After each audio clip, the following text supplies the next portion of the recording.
ओम शांति।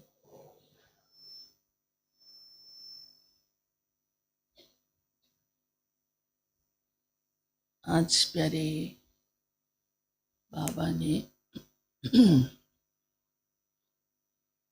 हम बच्चों को श्रीमत दी है, जो हमेशा बाबा हम बच्चों को कहते ही रहते हैं, क्योंकि हम सुख के सागर की संतान हैं और आधा कल्प हम सुखी रहे, सतयुग त्रेता। फिर दुख शुरू हुआ, थोड़ा थोड़ा धीरे धीरे बढ़ता गया। अब बाबा हम बच्चों के इस जन्म के संस्कार कौन सी श्रीमत देकर सुखी रहने के बना रहे हैं कि सुख दो और सुख लो। बाबा ये भी कहते हैं, ना दुख दो ना दुख लो। तो सुख वही देता है जो दुआएं देता है और जो श्रीमत पर चलता है। श्रीमत को छोड़कर सुख देना वो सुख नहीं कहलाएगा, वो तो और ही पाप के खाते में जाएगा। क्योंकि ये भी समझ बाबा ने दी है कि सुख क्या है वास्तव में।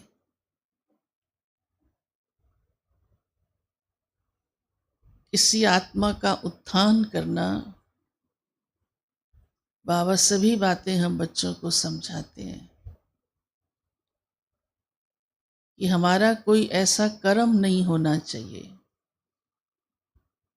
जो कोई आत्मा और ही आगे बढ़ने की बजाय नीचे आ जाए।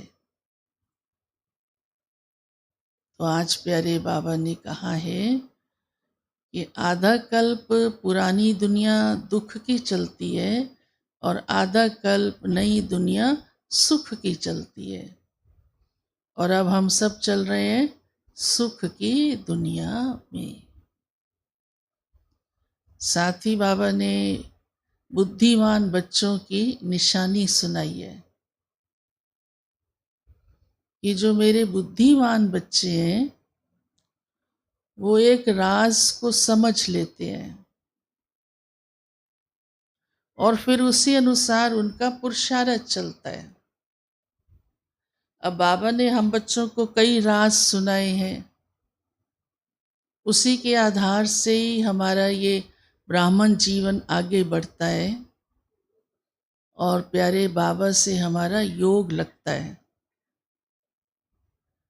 आज जो बाबा ने एक राज बताया है कि आप बच्चों को ऊंच पद पाना है, तो ये राज समझ कर चलो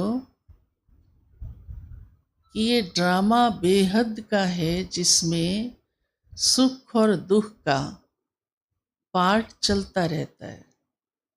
ये खेल है, ड्रामा है, खेल के समान।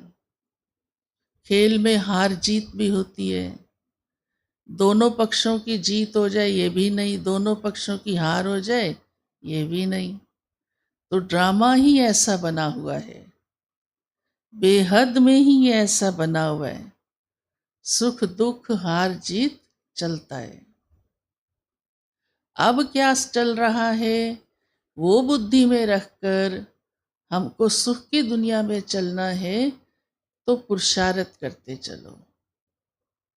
क्योंकि ये बुद्धि में होगा कि अब हम दुख से निकल आए और सुख में आ गए और सतयुगी सुख की दुनिया में हम जा रहे हैं, तो पुरुषार्थ वैसा ही होगा ना।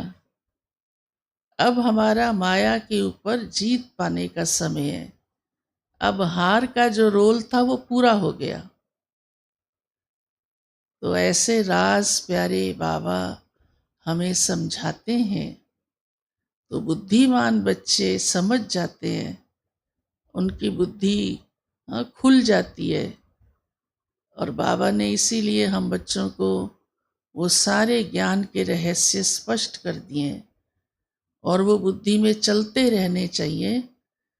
और उसी को ही बाबा कहता है बुद्धिमान, उसी को ही बाबा और भी कई प्रकार के टाइटल देते रहते हैं। सुदर्शन चक्रधारी, मास्टर ज्ञान के सागर, मास्टर त्रिकालदर्शी, और आज बाबा ने कहा है बुद्धिवान।